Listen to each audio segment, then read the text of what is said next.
ഇരുചക്രവാഹനങ്ങളിലെ യാത്ര സുരക്ഷിതമാക്കാൻ വിദ്യാർത്ഥികൾക്ക് ഹെൽമറ്റുകൾ നൽകി മലപ്പുറം ജില്ലാ പഞ്ചായത്ത്.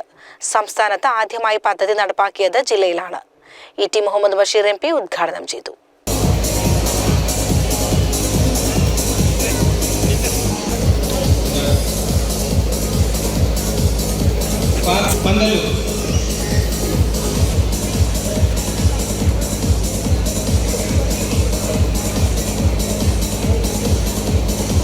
ഹെൽമറ്റ് ധരിക്കാതെ ഇരുചക്രവാഹനങ്ങളിൽ സഞ്ചരിക്കുന്ന പലരും അപകടത്തിൽപ്പെടുന്ന സാഹചര്യത്തിലാണ് ജില്ലാ panchayat, hero MotoCorp, head injury foundation എന്നിവരുമായി ചേർന്ന് പദ്ധതി നടപ്പാക്കിയത്.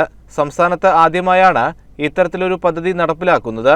ഇ.ടി. മുഹമ്മദ് ബഷീർ MP പരിപാടി ഉദ്ഘാടനം ചെയ്തു.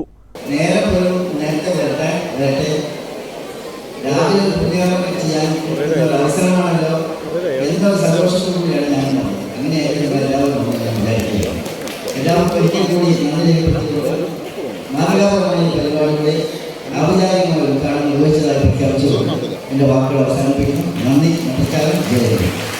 ട്രാഫിക് ബോധവൽക്കരണ ക്ലാസ്സിന് ഡോക്ടർ ചിത്ര നേതൃത്വം നൽകി. ജില്ലാ പഞ്ചായത്ത് പ്രസിഡന്റ് MK റഫീഖ അധ്യക്ഷയായിരുന്നു. CCN മലപ്പുറം.